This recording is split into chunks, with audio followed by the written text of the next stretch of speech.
Salut les amis et bienvenue dans cette nouvelle vidéo. Je vous parle de Mission Impossible Dead Reckoning Part 1.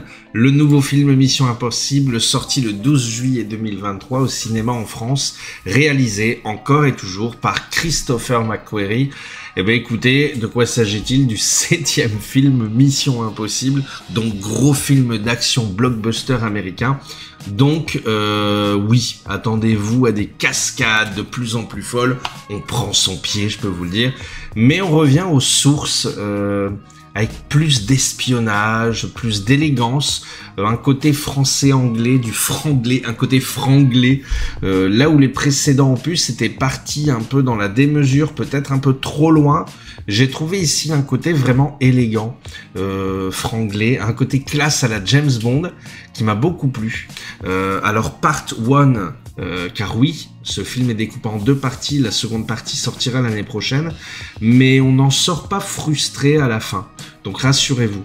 Alors pour la durée 2h43 qu'on ne voit pas passer, l'enchaînement de scènes d'action, la narration, très honnêtement ça passe super vite. Bon ok, c'est en deux parties, mais franchement on a hâte de voir la suite. Moi ça m'a pas déplu. Au niveau du casting, Tom Cruise, qu'est-ce qu'on peut dire? Toujours aussi long, toujours aussi jeune, il est chiant ce Tom Cruise, mais voilà, il crève l'écran, hein. Franchement Tom Cruise, moi je trouve que c'est un exceptionnel acteur, j'adore Tom Cruise, donc je le trouve génial, donc encore une fois bravo, avec ses acolytes habituels, Simon Pegg et Ving Rhames, donc ses copains habituels des précédents opus qui font le boulot, un casting féminin qui prend le devant. On a vraiment beaucoup de femmes à l'écran, 4, un casting de haute voltige avec Rebecca Ferguson qui crève l'écran dans l'excellente série Silo. Elle est l'actrice principale de cette série et franchement je suis très content de l'avoir retrouvée, c'est une actrice en devenir. Pomme Clémentieff qui va finir par se retrouver dans un John Wick, j'ai trouvé vraiment sympa en termes d'action. Coup de cœur pour Hayley Atwell que vous voyez sur le côté tout à droite, qui pour moi a été le gros coup de cœur. Franchement cette actrice elle est vraiment... j'avais déjà vu, je saurais pas vous dire où, mais je trouve que c'est vraiment une super actrice. Et la sublime Vanessa Kirby tout en bas dans son costume, dans des rôles sur mesure. Donc franchement, pas mal de femmes mises en avant, mais vraiment un beau casting qui fait le boulot. Alors au niveau du scénario, c'est Ethan Hunt et son équipe de Mission Impossible qui se lancent dans leur mission la plus périlleuse à ce jour, traquer une effroyable nouvelle arme, avant que celle-ci ne tombe dans les mauvaises mains et menace l'humanité entière, enfin vous voyez comme d'habitude. Alors que son passé ressurgit, Ethan s'engage dans une course autour du globe. Confronté à un puissant et énigmatique ennemi, Ethan réalise que rien ne peut se placer au-dessus de sa mission, pas même la vie de ceux qu'il aime. Bon, ça c'est le pitch officiel que je vous lis. Alors sans vous spoiler, rassurez-vous, c'est pas le scénar du siècle. Certains vous diront que oui, bon moi j'ai pas trouvé que c'était le scénar du siècle, mais c'est vraiment dans l'air du temps, avec un sujet d'actualité. On pourra en échanger davantage dans les commentaires, j'ai pas envie de spoiler, si vous le souhaitez. En tout cas ça fait le boulot, mais pas assez de folie ni de suspense pour en faire un film incontournable. C'est convenu, mais ça fait le boulot. Alors au niveau de la réalisation, en termes de réalisation, j'ai beaucoup aimé. La scène dans le désert au début est sublime.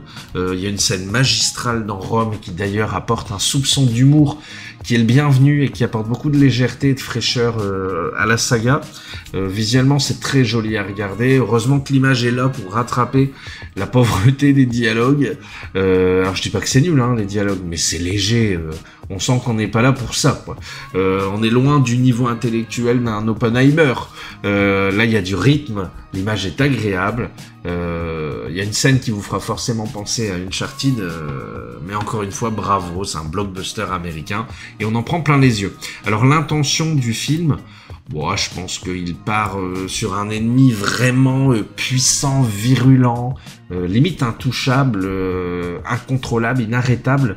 Donc l'intrigue n'est pas totalement clôturée à la fin de cette première partie, mais on en sort ravi et satisfait.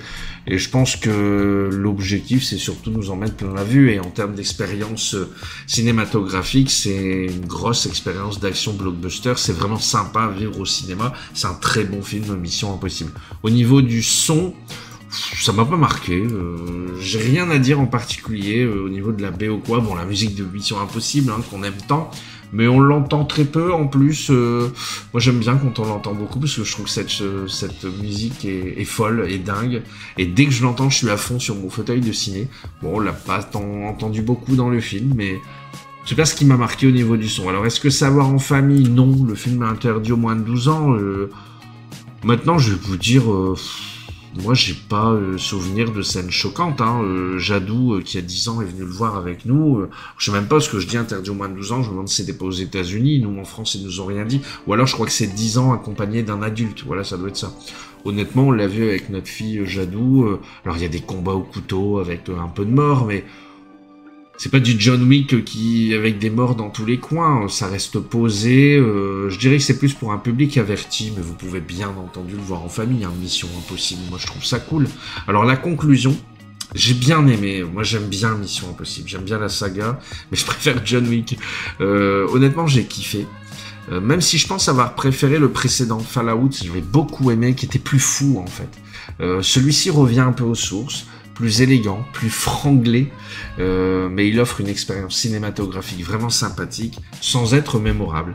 Donc voilà mon avis, j'espère que ça vous a plu, n'oubliez pas le petit pouce bleu qui fait plaisir, et n'oubliez pas de me dire en commentaire si vous l'avez vu, si ça vous a donné envie de le voir. En tout cas, moi je vous dis à bientôt.